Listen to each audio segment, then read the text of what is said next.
It's the final SmackDown before the Royal Rumble, and we have a super loaded show for you guys to talk about tonight on the SmackDown Rebound. We've got a family divided. Is the Wyatt family finally falling apart at the seams? Epic confrontation between John Cena and AJ Styles before their encounter for the WWE Championship, and a Lunatic Lumberjack match for the Intercontinental Championship. All this and so much more on this week's edition of the SmackDown Rebound.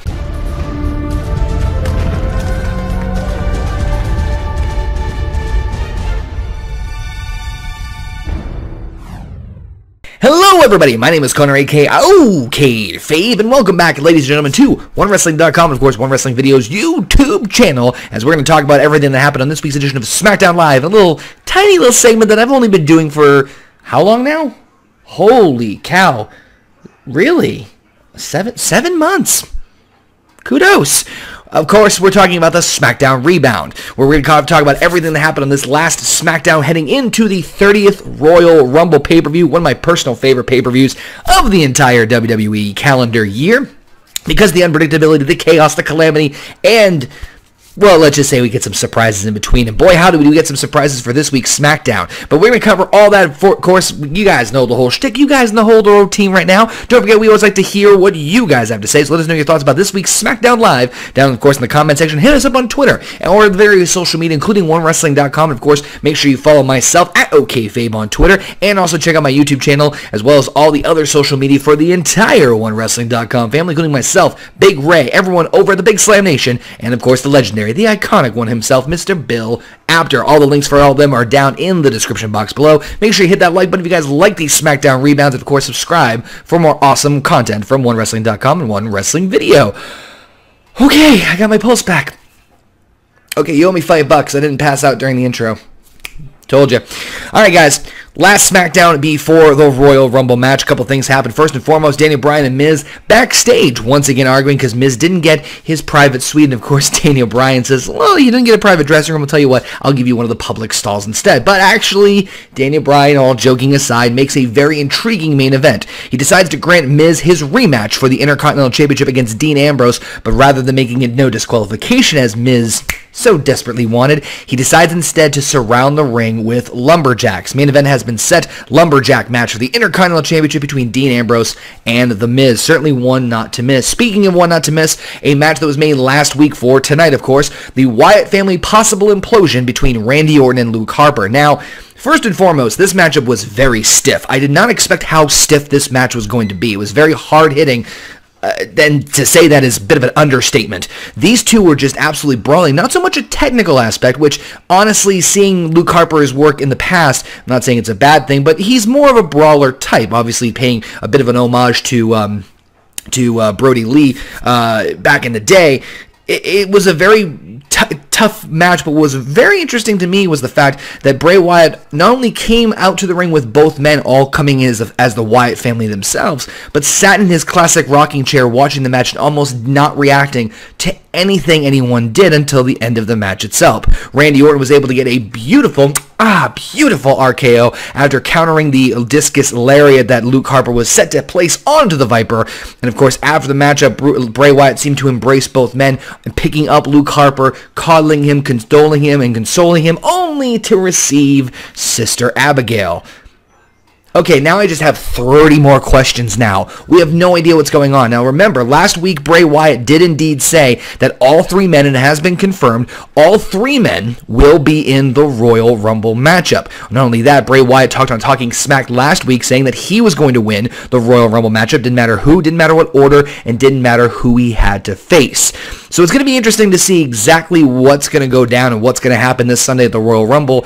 Is Luke Harper still part of the Wyatt family? Is Orton and Wyatt? I have no idea what's going on, but darn it, it just makes me really more intrigued to see exactly where this is going to go.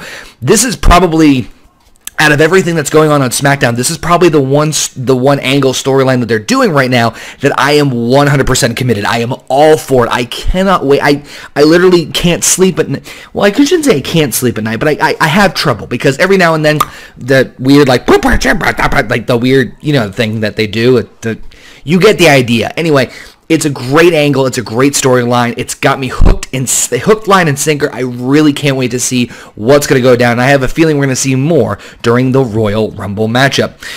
We then saw the return of Mickie James officially to SmackDown as she cut a interview with Renee Young in the ring, basically explaining why she came back, saying that the women's revolution of recent year has been a disgrace and that nobody remembered her contributions, even reminding us that she was the one who defeated Trish Stratus at WrestleMania 22 to win her first women's championship. And that's not a small feat. Hall of Famer Trish Stratus, of course, legendary in her own right. So Mickie James said that she felt basically, disrespected and disgraced, but Alexa Bliss treated her with the respect that she needed, and that's why she helped Becky Lynch, and she sees Becky Lynch as one of these women to be part of that, horrible revolution that we've seen lately. Of course, Becky didn't really give her too much time to talk after that, as of course she stormed the ring, but beautiful as Becky Lynch was going to attack Mickie James, but Alexa Bliss hiding in the crowd, helping to double team to take out the last kicker, Becky Lynch. I really can't wait to see what they're going to do with Mickie James. I'm really pumped. I'm excited to see what Mickie brings. I mean, Mickie James coming back is a huge deal. She looks fantastic, looks amazing, and I think adding someone with a veteran status like her to the women's roster, especially where SmackDown is like just starting to really get the momentum, the depth in the division is starting to get in there, and they're actually making, other intricate stories and storylines, which we'll get to in just a moment. It's just another piece de resistance. Mickie James coming back as almost the veteran of the women's division over on SmackDown is nothing short of an absolute fantastic move by everyone involved, so kudos to them. What I don't appreciate is Ellsworth's, choice of fashion statement. Yeah, we see the clips from Carmella and James Ellsworth doing their shopping, and just, James, if you're watching this, please, just trust Carmella in the future. Just don't... I am no fashionista. Clearly, I'm wearing a black T-shirt and shorts. It's nothing. I'm no fashion expert, but some of the choices, I'm not even gonna get to it. You two are a fantastic couple, and I hope and I wish the best for you. Just don't go on the catwalk like that. Anyway, we get a Battle Royal up next, a 10-man Battle Royal featuring the likes of, I believe, Ascension, Rhino and Heath Slater. I'm trying to remember all the names in there, Mojo Rawley, Kurt Hawkins, and others, as we see the winner of this 10-man Battle Royal will actually enter the Royal Rumble match itself. If I'm not mistaken, and I could be wrong on this one, this might be a fun fact, and please, I know you guys will be absolutely filled to correct me. Make sure you correct me down in the comment section if I'm wrong. I believe if you're not counting the Sami Zayn-Seth Rollins match that we saw on Monday Night Raw, this is the official first qualifying match for this year's Royal Rumble, which is kind of intriguing, but I like the concept. It gives a mini preview of the Royal Rumble, and it's a different way of, having someone qualify and gives, opportunities for other people. Mojo Rawley coming out on top after eliminating Tyler Breeze and Fandango, or Breezango if you want to call it that way. I still say they should call him for Breeze. It writes itself. But of course, Baron Corbin on commentary saying that things are going to be much different this Sunday at the Royal Rumble. So congratulations to Mojo Rawley, the Royal Rumble about to get hyped, yo! I can't do that forever. Jeez, I mean, how many cup of coffees and monsters does he just pour into a vat and just I can't keep up with the man's energy. I'm surprised Zack Ryder was able to do so. One of the best segments of this entire show was, of course, when AJ Styles called out John Cena in regards to their WWE Championship match at the Royal Rumble.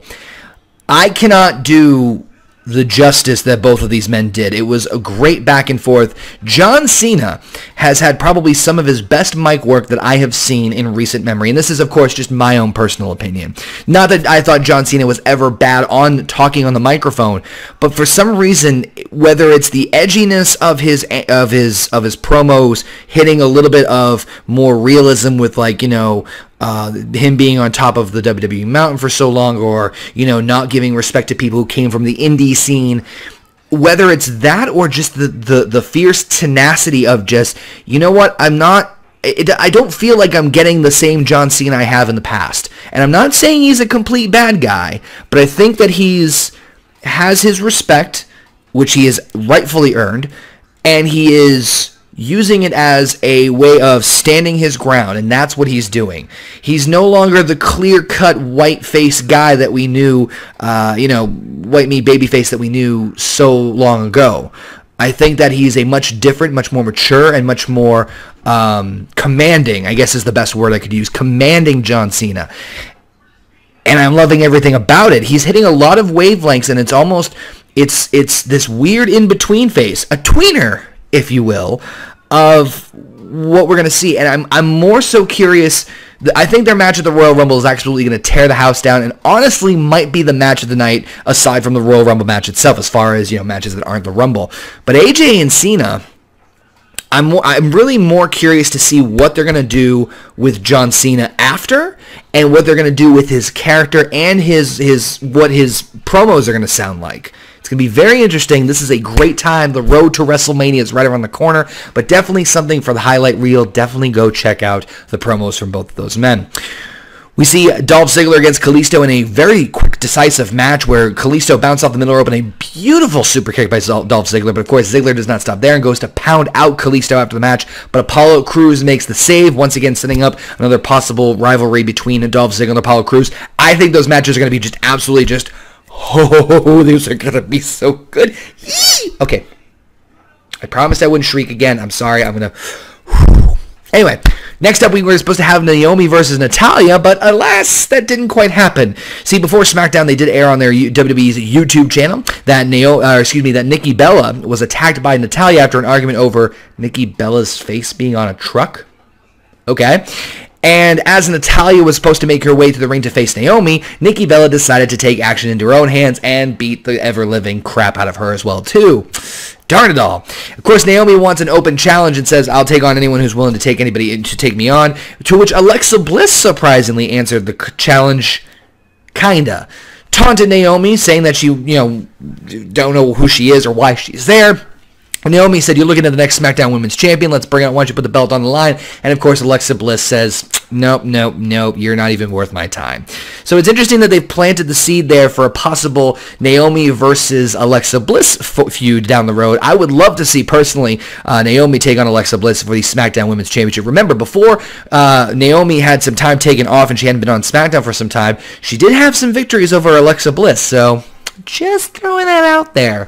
Anywho, we also found out at the Royal Rumble pay-per-view, speaking of the women, we will see a 6 women's tag team matchup, as we will see Becky Lynch, Nikki Bella, and Naomi take on the team of course, SmackDown Women's Champion Becky Lynch, Alexa Bliss, SmackDown Women's Champion Alexa Bliss, getting tongue-tied here, Mickie James and Natalya, 6 women tag team action at the Royal Rumble. I think I'm just getting crazy and hyped up and just confused and confuddled because of the main event. The main event, the Lumberjack match for the Intercontinental Championship between Dean Ambrose and The Miz. If you've seen a Lumberjack match before, then you kind of know where things go from here. Of course, you have a hodgepodge mix of good guys and bad guys outside the ring. Of course, every time Dean Ambrose gets dumped outside the ring, the bad guys beat the ever-living crap out of Dean, throw him back in, whereas the baby faces grab Miz and throw him right back in. But order and maintaining order in a Lumberjack match never really goes well. It's not too long after the Lumberjacks start feuding with each other, and Baron Corbin, one of the Lumberjacks on the outside, ends up actually running into the ring as Dean Ambrose almost picked up the victory against The Miz. It was great little tension back and forth, and honestly, there were some moments in the matchup where I legitimately thought that Miz was actually going to walk out the Intercontinental Champion, and honestly, I wouldn't be too opposed to it. Having a title change right before the Royal Rumble I wouldn't be against it at all. I think Miz would definitely deserve being an 8-time Intercontinental Champion. Only one person, by the way, having, of course, more Intercontinental Championship victories, and that's, of course, Chris Jericho. Drink it in, man. But, alas, Dean Ambrose was able to overcome the odds, overcome the Lumberjacks, and the Lunatic Fringe reclaimed and retained the Intercontinental Championship as we close out the show heading into the Royal Rumble. One of the things I liked about this SmackDown overall was the sense of them really hyping up, no, not Mojo Rawley, but hyping up the Royal Rumble match. Now, granted, we do see that a lot on Monday Night Raw, but there were a couple of instances that really made you, remember and appreciate and enjoy and almost anticipate the chaos that comes from a Royal Rumble matchup. If you go back and if you're a fan of the Royal Rumble match, as am I, you know that, the chaos of having, so many people and so many men and so many bodies in the Royal Rumble match, and just people getting tossed, especially when, bigger guys or bigger names come in and just start throwing people out and just absolutely clearing house in the Royal Rumble. It's an exciting, unpredictable match. And I think that WWE did a great job of doing that twice with both the Battle Royal, that Mojo Rawley won, and this Lumberjack match, reminding us of the chaos, excitement, and just craziness of having all these people just brawling all over the place and just going berserk. And I really enjoyed that. It was a subtle, small move, but I loved everything about it. The women's divisions really got me intrigued because obviously they're switching things up. Again, I talked earlier about my praise of Mickie James and what she could do for the women's division. I definitely see, obviously, a long-term feud heading at least with Becky Lynch, and Naomi possibly looking to have another championship opportunity against Alexa Bliss. So you've got more storyline there, and of course Nikki and Natalya also have their ongoing rivalry as well too. So the women's division's really starting to flourish more, and I'm really excited for that. So I'm really personally looking forward to that one. The Wyatt family's got me hooked, line, and sinker. I don't know what they're doing, where they're going with this. My prediction is obviously something at WrestleMania, but I don't know for sure. And when I don't know for sure, I'm all in, baby, all in. So as I'm pushing my microphone away. So it was a really good call. The AJ Styles John Cena back and forth was some of the best promo stuff I have seen in some time, again, from John Cena. Even AJ Styles having a couple of zingers. If you guys go back and check out my Twitter page, you can see that there was a couple of moments I really truly appreciated there. And of course, they're obviously working on the Ziggler storyline as well too with Apollo Crews, which I think those matches are going to be fantastic. I'm really hyped up for them. There's nothing really for me to complain about the SmackDown. They really did a great job of giving each main feud or rivalry that's going on SmackDown, I believe, overall, yeah, I think I touched on every single major one they're doing right now, and also gave importance to the Royal Rumble match and pay-per-view, and rightfully so. Can't really complain about anything they did on the SmackDown. Obviously, I wish there were a couple more matches and a couple things a little different here and there in terms of just, nitpicking, but overall, I'm happy with it. They kept the overall theme of the rivalries that they're currently going, but also planted the seeds for future ones, like I mentioned before, with Becky Lynch and Mickie James, Naomi and Alexa Bliss, and the Wyatt family continuing on their stuff. So it was a really good SmackDown. Plus, it's a fantastic way to once again utilize the Intercontinental Championship, make that look even more prestigious, and giving it the main event spot is always a good thing in my mind. I personally maybe would have ended it with the John Cena AJ Styles thing, but at the same time, as I mentioned before, the Lumberjack match of seeing all the craziness, the chaos, once again drove home the fact that the Royal Rumble match is that much more important. Weighing that over the championship is kind of nitpicking in my opinion, but that's just me. So it's time for you guys to chime in. What did you guys think of this week's SmackDown Live? Did you guys enjoy it? What was your favorite moment? Did you enjoy the Lumberjack match? Did you enjoy John Cena's epic mic skills and dropping that pipe bomb?